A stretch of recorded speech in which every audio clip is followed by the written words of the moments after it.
வணக்கம் பானு. அதாவது சென்னை பெங்களூரு தேசிய நெடுஞ்சாலையானது வேலூரில் முக்கிய பகுதியானது அமைக்கப்பட்டிருக்கின்றன. குறிப்பாக தற்போது கருகம்புத்தூர் பகுதியில் இருக்கக்கூடிய தேசிய நெடுஞ்சாலையில் இந்த விபத்தானது ஏற்பட்டிருக்கின்றன.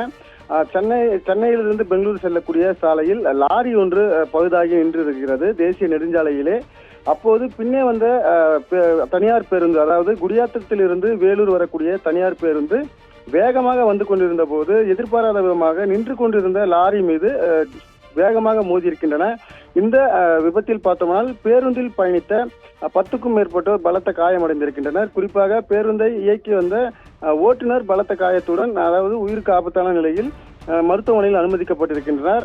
இந்த விபத்திற்கான முக்கிய காரணம் என்னவென்று பார்த்தோம்னால், அதாவது தனியார் பேருந்து என்பதின் காரணமாக அதிவேகமாக பேருந்தை இயக்கியதே இதற்கான முக்கிய காரணம் என்று முதற்கட்ட விசாரணையில் தெரிவித்திருக்கின்றனர். அது மட்டும் இல்லாமல் தேசிய நெடுஞ்சாலையில் பழுதான லாரி நிற்கும் இடத்தை சுற்றி பார்த்தோம்னால், அதாவது வாகனமானது தேசிய நெடுஞ்சாலையில் நிற்கிறது என்ற சிக்னல் கொடுக்கும் வகையில் அந்த பகுதியில் லைட்கள் அமைக்க வேண்டும். ஆனால் அது எதுவும் லாரி ஓட்டுநர் எதுவும் அமைக்காமல் அப்பயே நிறுத்தி வைப்பதன் காரணமாகவும் இந்த விபத்து ஏற்பட்டிருக்கும் என்று தெரிவிக்கப்பட்டிருக்கின்றன.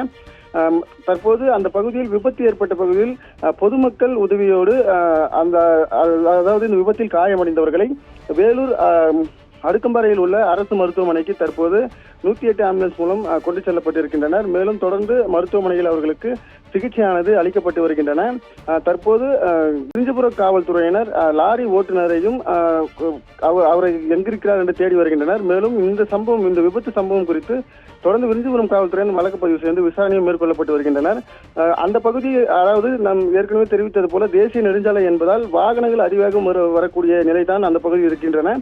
இந்த கருகமுத்தூர் பகுதியில் பார்த்தோம்னால் தொடர்ந்து இது போன்ற விபத்துக்கள் அதிகமாக இருக்கிறது என்று அந்த பகுதியில் இருக்கக்கூடிய பொதுமக்கள் தெரிவித்திருக்கின்றனர். ஆகவே அந்த பகுதியில் பேரிகார்களும் அமைத்து அதற்கான அதாவது விபத்துகள் ஏற்படாமல் இருப்பதற்கான அனைத்து ஏற்பாடுகளும் அந்த பகுதியில் செய்யப்பட்டிருக்கின்றன. இருந்த போதிலும் பேருந்தானது அதாவது சரியான நேரத்தில் செல்ல வேண்டும் என்ற நோக்கத்தோடு அதிவேகத்தோடு இயக்கியதே இந்த விபத்திற்கான காரணம் என்று காவல்துறையினர் தெரிவிக்கின்றனர்.